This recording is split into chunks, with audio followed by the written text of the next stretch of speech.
First off, thank you so much for having us. Really, really appreciate it. I did my first 2 years of a 4-year degree here, and I started as an engineering major, absolutely terrified of math and loathing math, and ended up as a math major because I loved it so much. My colleague Francesco did the exact same thing, but in Bunker Hill.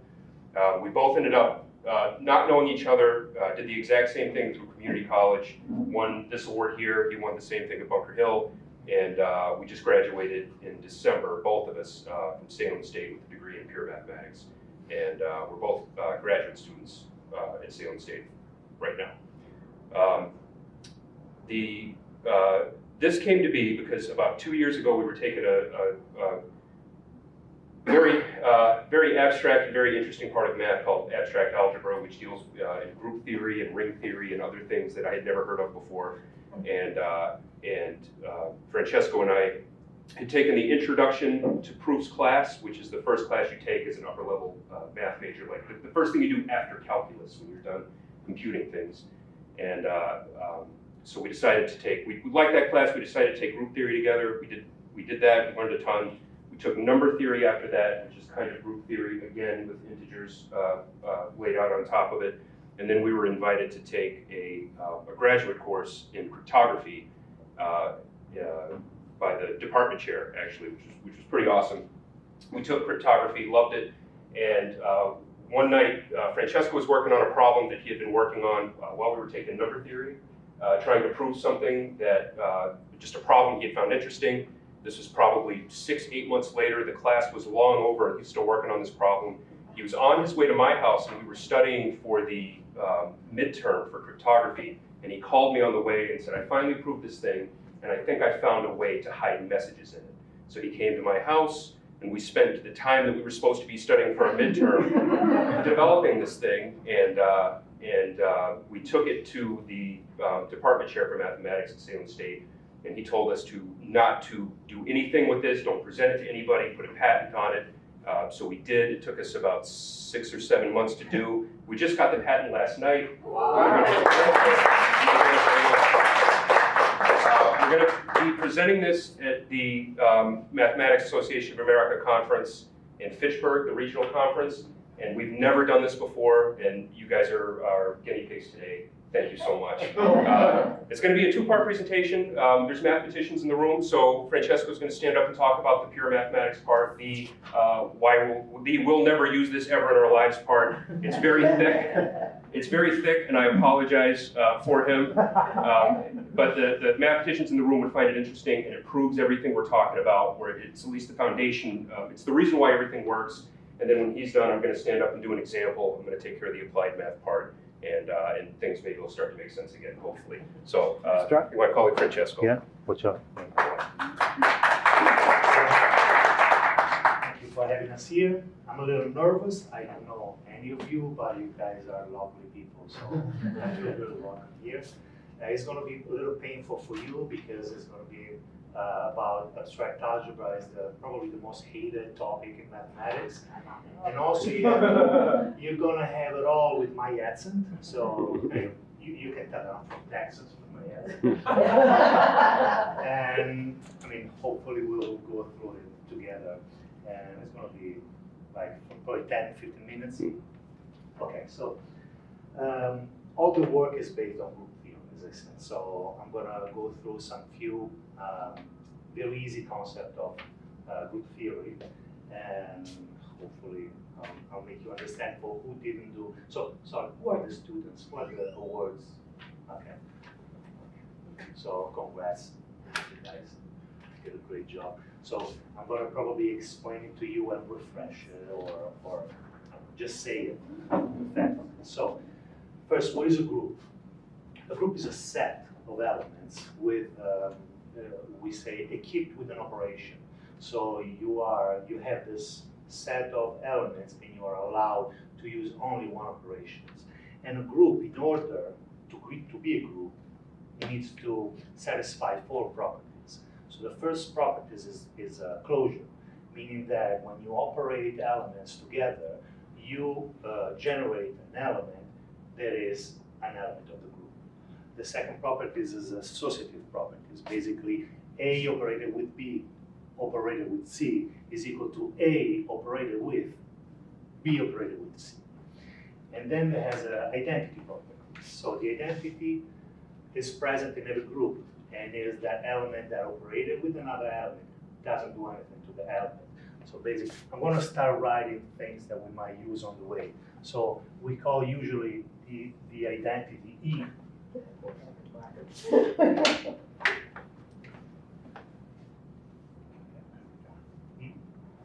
You're welcome to my work. Let's try again. Okay. Identity E is the element that when we operate this element with any element A, with any element A of the group, we get A. So this symbol means it's a binary operation. It can be multiplication, can be addition, can be a chosen operation. So every group has an element. And then every element of the group has an inverse, and this inverse is unique. So for every element A, there's exists an element A inverse. We represent it like this, such that if we operate A with A inverse, we generate the identity. Now, there's a group that we're mainly working with. So it turned out that a group called UN, which is a set of integers that are less than n and co-prime with n, meaning, so co-prime means that they don't share any factor with n, equipped with multiplication modulo n is a group. So multiplication modulo n means that, so I make an example, a, b to x mod n, meaning that if we take the products a, b, and we divide it by n, we have a remainder of x. And x is always a member of the group. Then, so UN equipped with this operation is a group, and the identity is 1. So E equal 1, because A times 1 is A, so the identity is 1. Now, we need to, so this is a group. We need to know what is a secret group. So a secret group is a group that is a group, so it satisfies all the properties I spoke about before. And additionally, there is at least one element in the group that when it's operated multiple times with themselves, generates all the other elements of the group. And we represent it this way. So A is called a generator. It generates all the group by raising A to all the powers, like A to the 0, A to the first, A squared, A cubed, up to A to the phi of n minus 1, where the phi of n is the order function that represents all the numbers of all the integers that are co-prime to n. So basically, A to the power 0, which is 1, A1, A2, those are all the elements of UN. Now, the theorem that Gary said I was working on and that I finally proved it, someone before me proved it, unfortunately, and it's not a guy that no one knows, it's Gauss. So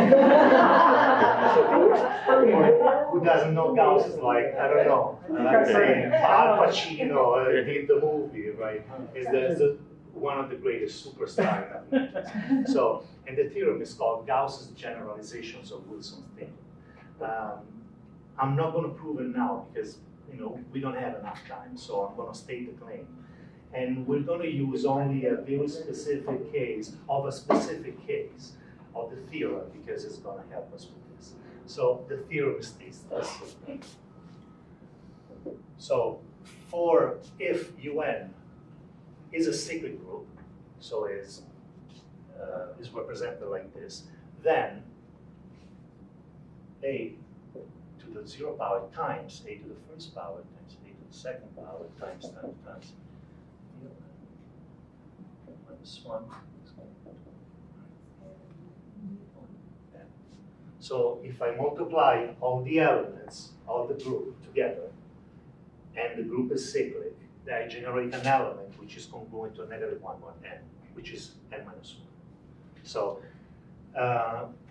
the proof of this, by proving this, which is the same way that we prove the Wilson's theorem, I don't know who remembers. Wilson's theorem is a very kind of famous, exciting theorem to prove when you are in number theory. The structure of the algorithm has the same structure, and the theorem has a lot of similarities with the structure of the proof. Anyways, so this is the theorem. There's one more thing, one more concept to say before we dive into the algorithm. That is the concept of key exchange. So in cryptography, usually two parties wants to share a secret message. And the first thing that I want to say is usually is customary in cryptography to give names to these two parties. And usually on the books we read Bob and Alice. So usually Alice is the sender, Bob is the receiver. Of course we change the names and we call them Stella because this is the name of my daughter, is the sender, and Ben, which is the name of one of his sons, is the receiver. So I'm gonna speak about Stella, which is the sender. I'm gonna write it down here. So Stella, sender, and Ben is the receiver. Wow, I spelled it right. I didn't prepare it, like I'm improvising here. Okay, so a key exchange is an algorithm that there are multiple key exchange methods. So it's an algorithm that allows Stella and Ben to share a number. And this number is secret to the rest of the world. They only know this number. It's a very, very secure way of sharing information. The limitation is that you cannot pick the number. Like Stella cannot pick a number to send Ben. It's just given to it's random. So usually we represent the K, the number that's being exchanged as a K. Okay, now that we have all this, God knows what I was able to give to you, but once we've done this, we can dive now into the algorithm. So we call it the LSA because it's our last name. Lucente Stabile is my Texan last name, and Atkins is his last name. So it works this way. You have two parties. You have Stella, and you have Ben. So they begin by performing a key exchange. So I told you there are many key exchanges. The one we always think about is it's called Diffie-Hellman algorithm. It's based on prime factorization on discrete logarithms. Discrete logarithms. So, anyways, this key exchange generates a key K. From this K, both Stella and Ben independently generate an integer n. And this integer n has some properties. So n is greater than k. N is in the form of e to the t, to p to the t, where p is prime, and t is a positive integer. And also, for if there's another integer beta that satisfies these two properties, then beta is greater or equal than n. So this means that once I have k, I want the first n, the first integer above k that is in this form. So there's another proof that I'm not going to make, so you just have to believe me. If n is in this form, then un is cyclic. So for n raised to any power, or twice a prime number raised to any power, makes un cyclic. So both of them generates n independently. Then, once they have n, Stella and Ben list the element of un. So as I say, un is a to the 0, a1, e to the field n minus 1. They might not be in the ascending or descending order, so they reorder the elements, and we call it like a epsilon sub 1, epsilon sub 2, epsilon sub 3, epsilon sub 4, epsilon sub field. So they both listed independently this. Now Stella chooses a number, the sender chooses a number to send the receiver. Let's say she chooses this number. So at this point she performs this. She does epsilon sub 1 times epsilon sub 2 times epsilon sub 3. Mod n. And let's call this number C. Okay. So she sends then the products of the elements up to the element chosen, modulo n, and sends C to Ben. Ben receives C. Since Ben knows the group, then Ben knows that the group is cyclic. So he knows that if we multiply all the elements together, we get an element that is congruent to -1 mod n. Then Ben does C times, in descending order, the least element, the largest element times epsilon sub field n. And he checks, is this congruent to -1 mod n? If yes, it stops. If it's not, he multiplies the next one, e to the field n minus 1. And then times e to the field n minus 2 up to epsilon sub n. At this point, all the numbers have been multiplied. So he knows that this is congruent to -1 mod n. Since this is going to be the result, he knows that all the numbers have been multiplied, and he had to multiply up to this point. It means that he knows that Stella had to multiply up to this. So he knows that this is the number that Stella wanted to send. So this is basically what we're going to show here is the most simple way, because there are a lot of variants of the algorithm. One note is that by multiplying the elements on the way back, we might generate another element that is congruent to -1 mod n, since we know that by multiplying we generate elements of the group. So what Stella does before she sends the message is, after she generates C, she performs the decryption also. So she performs what Ben is going to do by checking how many elements Ben will find that are congruent to -1 mod n, and record this number as a symbol that we call sigma. So what she's going to send is a tuple. So the cipher text is little c, and this is basically theoretically how it works. Now, I don't know how much I was able to explain, but Carol's going to make an example, and it's very easy. Like once we put it in practice, it's very easy to do. Take a sip. All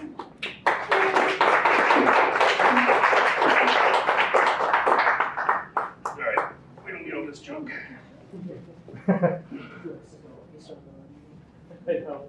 So I'm going to try to say the same thing over again, but in kinder, friendlier language, and do a quick example. All right. So the first thing we start with is the key exchange, right? Like I said, the way a key exchange works is we have this neat little math trick called, the coolest one is called the Diffie-Hellman key exchange, in my opinion. And it's a neat little trick that lets me send it lets you and I come to a number that we agree on, but nobody else can do. And it's kind of analogous to saying, I have half an equation and you have half an equation, and I'm going to send you your half and you're going to send me my half, and then we both put them together in secret and come up with the same number. And we can't use it to encrypt, because we can't decide in advance what number that is going to be, but we can exchange a number in secret that only you and I know, nobody else in the world can find out, right? And as Francesco said, that number is K. So we'll start there. And so we need a random number. Anybody got a? 17. We're gonna go with 20. Because we've already worked out. Actually, 17 was even good. Was good. That was a good number. It would have worked. 17 would have worked. Because it can't be. So give me a particular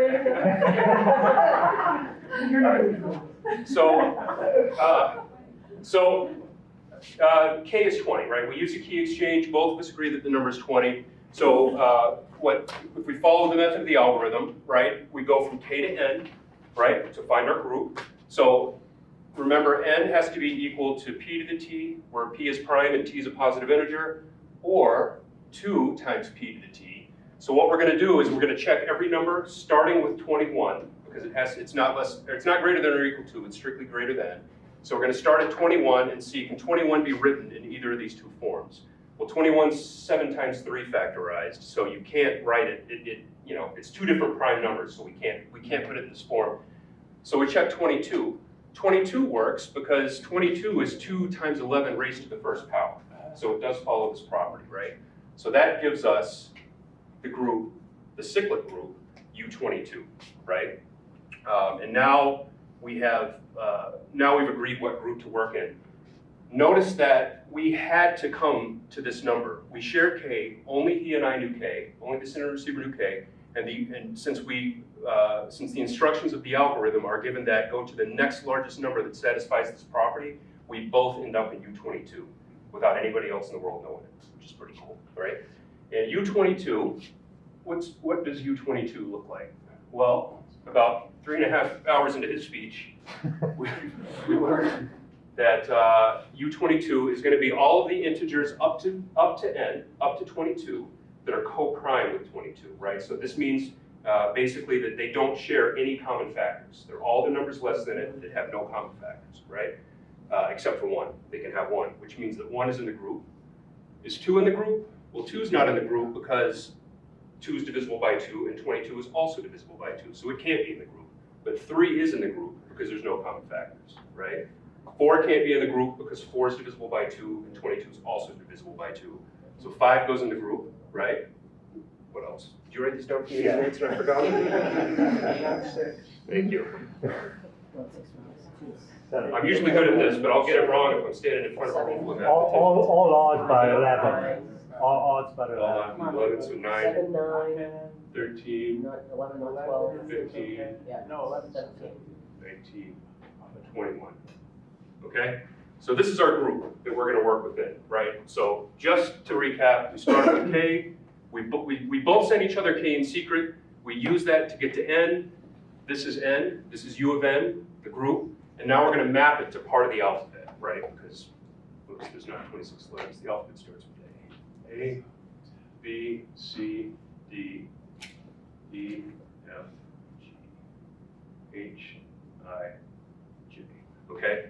This is a really small group. In reality, computers are going to be doing this. The groups are going to be much, much bigger. And you're going to be able, you don't have to start at A. You can start at K and wrap itself back around. And you can do all kinds of things to mix this up if you want to.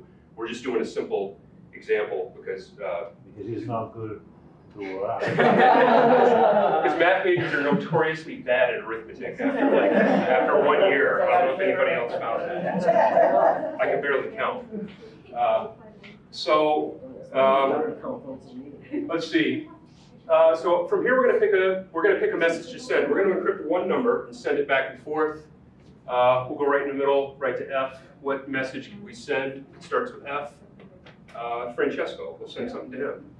All right. So by the algorithm, right? Basically, the theorem he put on the board, recall, says that if I multiply all of these numbers together, and I keep dividing it by 22, right? I keep dividing the product by 22, I'll eventually get to -1. And that's how I know when all of them have been multiplied together, right? So what I'm going to do is I picked the F, which maps to 13 in our group, and I'm going to multiply all of the numbers together, which is 1 times 3 times 5 times 7 times 9 times 13, which is 12,285 And when you take it mod n, which again is just, you just divide it by 22 a ton of times. When you take it mod n, it's going to be congruent to negative, oh, no it's not. That would mean the algorithm wouldn't work. Thank you. 9 mod n, right? So it's congruent to 9. So this is our ciphertext. This is what we actually send, right? So this, when you text somebody, when you send them an emoji or whatever, this is what it's going to switch to. This is the ciphertext, right? It goes right out in the open. Anybody can see it. Anybody with a cell phone scanner can hear the dit going over the air. It's right out in the open. The neat thing about being able to send this in the open is that to break this algorithm, you would have to look at this number 9 and be able to decide what group it came from. What group did 9 come from? That's how one would go about cracking this code here, right? Well, the neat thing, if you think about it, there's an infinite amount of prime numbers. There's a nice 2,500-year-old proof of that. There's an infinite amount of positive integers, which means there's an infinite amount of prime numbers that I can raise to positive integers, which means there's an infinite amount of n's, which means there's an infinite amount of groups. So there's absolutely no way, in my opinion, to start at 9 and figure out what group you came from. If you could do that, you could break it. Really, you could, right? If you could figure out what group you're into, because that's what we're going to use to decrypt it. He knows what group we're in. I know what group we're in, right? So I send him 9, right? And remember, he's going to start from this side of the group. I started from this side and multiplied all the numbers together. He's going to start from this side and multiply what I've sent him and keep going down until he gets to -1, right? And divide every time and check to see if it's congruent to -1. Once he gets to -1, solved. He knows what we're doing. So 9 times, we start at 21, equals 189, which is congruent to 13 mod 22. So it's not 21, it's not a J. So we take 13 times the next one down, 19, which is 5, which is congruent. No, it's 247. Sorry. Not even rated, my God. I know. People are tired of math, I think. 5 mod 22. So it's not 19, so we'll check 17, which means 5 times 17 is 85, which is congruent to 19 mod 22. So it's not 17, so we'll check 15. So 19 times 15 equals 285, which is indeed congruent to -1 mod 22. So we've made it all the way to the end. We've multiplied all the numbers together. We've gotten -1 and found our plain text that we started with being decrypted. It's also important to note that these numbers, when we divide and take the remainder, these are our group elements. So this is what he was talking about when we need the closure. I think that's a nice thing to point out. So that's essentially how the algorithm works. Oh, one more thing.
As opposed to what's already out there. I don't know if anybody's familiar with the RSA algorithm and how it works. I'm not going to explain it other than to say it uses the prime factorization problem, right?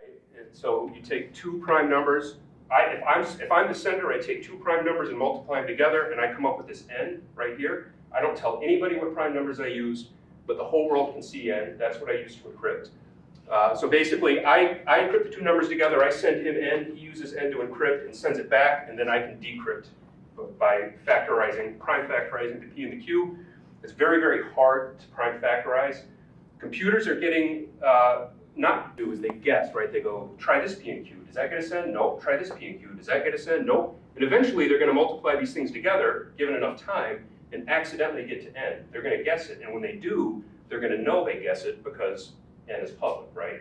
And that's how they decrypt things right now. In ours, remember, there's no way to know. You can, even if you guess the right group and you check 9 against it, there's no way to know you found the right group. Maybe you did, maybe you didn't. Maybe I sent an F, I don't know, but maybe the group was U23. Who knows, right? So you can do all kinds of fun things, like you can switch K every single message and switch groups as many times as you have characters in the message and everything else. Anyway, that's it. Thanks so much.